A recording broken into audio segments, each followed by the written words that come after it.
friends, welcome back to my channel. I hope you all are doing really well. So today's video is going to be a review on the newly launched Maybelline Dream Velvet Soft Matte Hydrating Foundation. This is a very new launch in India, but I've had this with me before its launch in India, so I have used it quite a lot of times, so I clearly know how I feel about this product. So if you're wanting to know what are my thoughts on this foundation, then please keep on watching.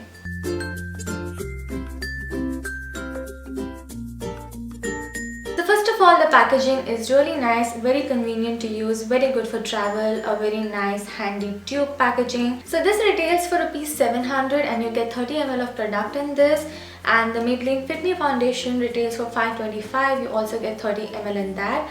But this is going to last you more because it has a very thick texture, so you don't need a lot of this foundation, whereas the Maybelline Fit Me being a liquid foundation, you tend to get over with it pretty soon in comparison to this one.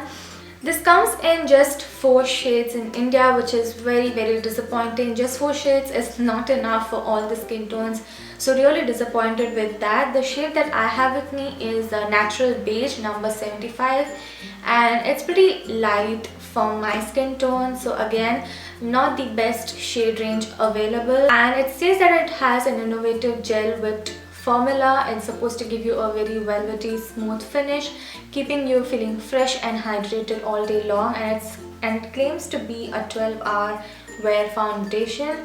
The texture definitely is very smooth, velvety, a very thick whipped formula. So this is actually how much you need for the entire face. You don't need a lot of it, that's why it's going to last you for a really long time. But the texture is definitely very thick, very moussey, very whipped, so it feels really nice and hydrating at the same time. So these were the details on the foundation, and now let's see how this applies on the face. So I'm going to do this half of my face using a buffing brush. This is the It Cosmetics Airbrush Perfection brush, and this is my YBP Makeup Perfector sponge. I'm going to use it on this half of my face.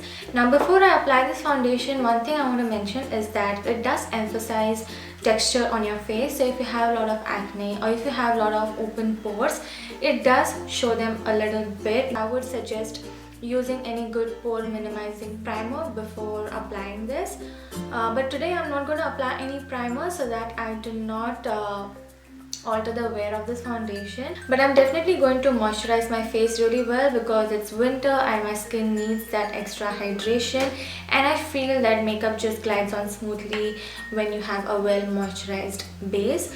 So to moisturize my face, I'm going to use this Patanjali Saundarya Swarnakanti cream. I have been using this a lot lately, and it really helps to moisturize my face pretty well. So I'm just going to take a little bit. First I'm just going to correct my under eyes using my Estee Lauder Double Wear Concealer in medium deep. So I'm just going to take a little bit on the back of my hand, just like a pea size amount. I'm just going to buff this using my brush. So as you can see, it blended really quickly and very nicely, so it blends really well.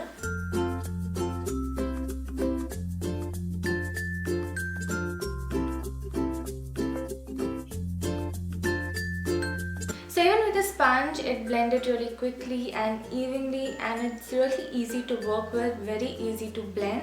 So I'm just going to apply another layer of this foundation all over my face using my brush because I feel it gives a little more coverage as compared to the sponge. So as you can see, I added another layer, but the coverage remains pretty much the same. So adding more layers of this foundation doesn't actually give you more coverage. The coverage is very medium, not full coverage at all. So I'm just going to apply some concealer, some powder, and just finish the rest of my makeup, and I'll be right back. So guys, I'm back with my makeup done. I just applied very minimal makeup, just dusted very little loose powder all over my face.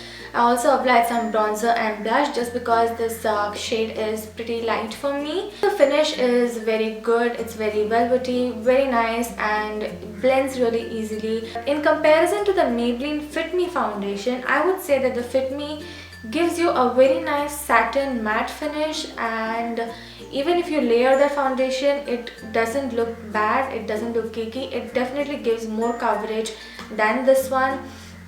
Also, the Fit Me foundation doesn't emphasize any texture on your face, doesn't emphasize your pores, so you can even skip using a primer with that. But with this one, you definitely have to use a pore minimizing primer. Also, one good thing is that it doesn't oxidize, so that's really good about this foundation. So what I'm going to do now is that I'm just going to wear this foundation for a couple of hours, do some work, do some cooking, and I'll get back to you guys to give my final thoughts on this foundation. So guys, I'm back after testing this foundation for a couple of hours, and the current time is 5:30 p.m. I wore this foundation at around 9:30 in the morning, so pretty much a good time to test any foundation. So as you can see, my face looks oily, especially in the T-zone. I did do a touch-up at around 1 o'clock, and it definitely needs like at least 2 touch-ups throughout the day if you have combination or oily skin. Coming to the staying power, the foundation has lasted pretty well with slight fading, but definitely gives my face a good fresh look even after that. And my skin really feels hydrated. I didn't feel dry or heavy or anything like that during the day. So overall, if I have to sum up my thoughts on this foundation, it is not the most amazing foundation out there, but definitely a good foundation for day-to-day wear, like for work from 9 to 5. Definitely a good foundation for those with combination to oily or even normal skin. I just wish that it had been launched with a lot more shades than it actually has. And do I love it more than my Maybelline Fit Me foundation? No, I definitely love the Fit Me foundation way more than this, just because the Fit Me gives much better coverage, also doesn't emphasize the pores, whereas this does. So overall, a good foundation. I would say definitely try these at the store if they are available before you buy it online, just because there are just 4 shades, but it can be a little tricky because this one is still a little lighter for my skin tone. So overall, I would definitely recommend trying out this foundation. It is definitely a good hydrating soft matte foundation. So I hope you enjoyed my review on this. If you did, then please give it a thumbs up, and don't forget to subscribe to my channel for more videos, and I'll meet you soon in my next video. Bye bye.